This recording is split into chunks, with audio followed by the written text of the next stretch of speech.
வணக்கம். நாம படிச்ச படிப்புக்கும் இப்போ வாழ்ந்துட்டு இருக்கிற யதார்த்தத்துக்கும் நடுவுல ஒரு பெரிய இடைவெளி இருக்கிறத நீங்க என்னைக்காவது ஃபீல் பண்ணியிருக்கீங்களா?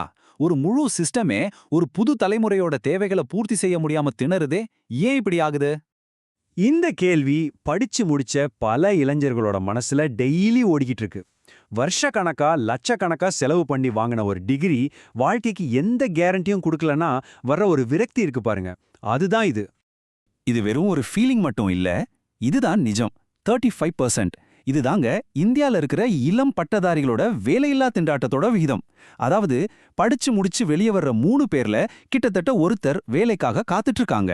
இந்த நம்பருக்கு பின்னாடி இருக்கிற வழிதான் நாம இப்ப பார்க்க போற பெரிய கதையோட ஆரம்பம். அதனால நீங்க தனியா இருக்கீங்கன்னு நினைக்காதீங்க. உங்களோட இந்த தனிப்பட்ட போராட்டம் ஒரு பெரிய சிஸ்டம் ஃபெயிலியரோட ஒரு அறிகுறி தான். வாங்க அந்த பிரச்சனையோட ஆணி வேர் வரைக்கும் போய் பார்ப்போம். சரி, நம்மளோட முதல் பகுதி படித்தவர்களும் வேலையற்றவர்களும். ஒரு தலைமுறையோட இன்வெஸ்ட்மெண்ட்டுக்கும் மார்க்கெட் கொடுக்கற ரிட்டர்னுக்கும் என்ன சம்பந்தம்னு பார்க்கலாம். இங்க பாருங்க, இதுதான் கியூயிங் ஃபினாமினன், அதாவது வரிசையில நிக்கிற நிகழ்வுன்னு சொல்றாங்க. இந்த சார்ட்டை கொஞ்சம் பாருங்களேன். ஒவ்வொரு வருஷமும் கிட்டத்தட்ட 1.5 கோடி புது கிராஜுவேட்ஸ் வேலை தேடி வராங்க. ஆனா உருவாகிற ஃபார்மல் வேலைகள் எவ்வளோ தெரியுமா? வெறும் 20லிருந்து 30 லட்சம் தான். இந்த பெரிய கேப் தான் படிச்சவங்கள ஒரு நீண்ட கியூல நிக்க வைக்குது. இதனால வர்ற மனக்குமுறல தான் இந்த ஒரு வரி சொல்லுது. பெரிய கனவுகளோட ஆரம்பிக்கிற பயணம் கடைசியில ஒரு டெஸ்பரேட்டான வேலை தேடலா மாறி நிக்கும்போது ஏமாற்றம் மட்டும்தானே மிஞ்சும். தமிழ்நாட்டிலேயோ படிச்ச பெண்களோட நிலைமை இன்னும் கொஞ்சம் சிக்கலானது. ஹையர் எஜுகேஷன்ல பொண்ணுங்க எண்ணிக்கை ரொம்ப அதிகம். ஆனா அதுல வேலைக்கு போறவங்க வெறும் 25% தான். இங்க ஒரு டிகிரிங்கிறது வேலைக்கான தகுதியா பார்க்கப்படுறத விட கல்யாண மார்க்கெட்டுக்கான ஒரு தகுதியா மாறிடுது. இது ஒரு கசப்பான உண்மை. அடுத்தது பகுதி 2, ஒரு பழைய அமைப்பின் நிழல்கள். நம்ம கல்வி முறை ஏன் இவ்ளோ அவுடேட்டடா இருக்குன்னு தோணுது? நம்ம எஜுகேஷன் சிஸ்டத்தோட சோர்ஸ் கோட் எங்க ஆரம்பிச்சது தெரியுமா? 1835ல மெக்காலே போட்ட ஒரு கணக்குல. அப்போ அவரோட நோக்கம் ஒண்ணு தான், கேள்வி கேட்காத சொல்றத செய்யற குமாஸ்தாக்களை உருவாக்குறது. அதுக்கப்புறம் இந்தி எதிர்ப்பு போராட்டங்கள், புது புது கல்விக் கொள்கைகள்னு எவ்வளவோ வந்தாலும் அதோட அந்த அடிப்படை கட்டமைப்பு, அந்த டிஎன்ஏ இன்னும் மாறவே இல்ல. இந்த முரண்பாட்டை பாருங்க, எவ்வளோ தெளிவா இருக்கு. சிஸ்டத்தோட இலக்கு என்ன? இடது பக்கம் பாருங்க, கீழ்ப்படியிற குமாஸ்தாக்கள். ஆனா இன்னைக்கு நமக்கு என்ன தேவை? வலது பக்கம் பாருங்க, கிரிட்டிக்கலா யோசிக்கிறவங்க. இந்த அடிப்படை மிஸ்மேட்ச் தான் எல்லா பிரச்சனைக்கும் மூல காரணம். ஓகே, பகுதி 3, அதிகார விளையாட்டு. இந்த சிஸ்டம் எப்படி தன்னையே காப்பாத்திக்குது? இதோட லாஜிக் ரொம்ப சிம்பிள். கிரிட்டிக்கலா யோசிக்கிற ஒரு சமூகம் அதிகாரத்தை கேள்வி கேட்கும். ஆனா கேள்வி கேட்காம சொல்றத மட்டும் செய்யற ஒரு சமூகம் அதிகாரத்துல இருக்கிறவங்களுக்கு எப்பவுமே வசதி இல்லையா? இதனாலதான் கல்வி முறையில ஒரு உண்மையான மாற்றத்தை கொண்டு வரத அவங்க விரும்புறதில்ல. அதிகாரம் எப்படி வேலை செய்யுதுங்கிறதுக்கு இதை ஒரு நிஜ உலக உதாரணமா பார்க்கலாம். Operation lotus. நீங்க செய்தியில கேட்டிருப்பீங்க. இது எதிர்க்கட்சிகள் ஆட்சி செய்யற மாநிலங்கள்ல அவங்க ஆட்சியை கவிழ்க்கிறதுக்காக பயன்படுத்துற ஒரு அரசியல் உத்தி தான் சொல்லப்படுது.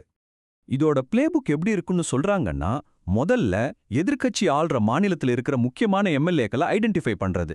ரெண்டாவது, அவங்கள ராஜினாமா செய்யவோ இல்ல கட்சி மாறவோ சம்மதிக்க வைக்கிறது. மூணாவது, இதனால ஆளுங்கட்சி மெஜாரிட்டியை இழக்கும். நாலாவது, புதுசா ஒரு அரசாங்கத்தை அமைக்கிறது. இது கேட்கவே நம்ம ஜனநாயகம் மேல நிறைய கேள்விகளை எழுப்புது இல்லையா? அடுத்ததா பகுதி 4, டிஜிட்டல் தப்பித்தல், டிஜிட்டல் எதிர்ப்பு. இந்த சிஸ்டம் ஃபெயிலியருக்கு இந்த தலைமுறையோட பதில் என்னவா இருக்கு? நாம நினைச்சிட்டு இருக்கோம் ரீல்ஸ், ஷார்ட்ஸ் இதெல்லாம் வெறும் பொழுதுபோக்குன்னு.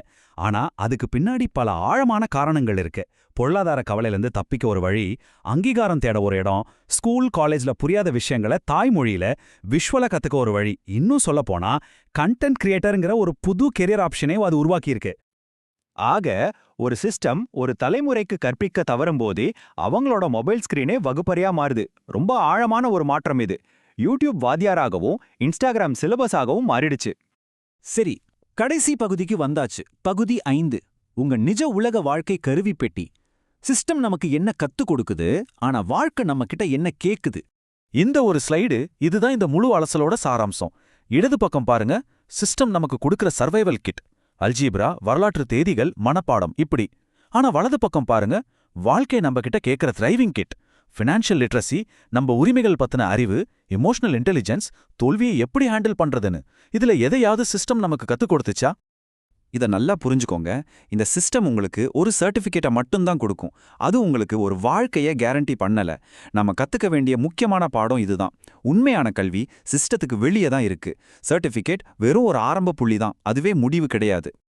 இந்த ஒரு இறுதி கேள்வியோட உங்களை நான் யோசிக்க வைக்க விரும்புறேன். சிஸ்டம் உங்களுக்கு ஒரு சர்டிபிகேட்டை கொடுக்குது, சரி. ஆனா உங்களுக்கு ஒரு வாழ்க்கைய கொடுக்க போறது எது?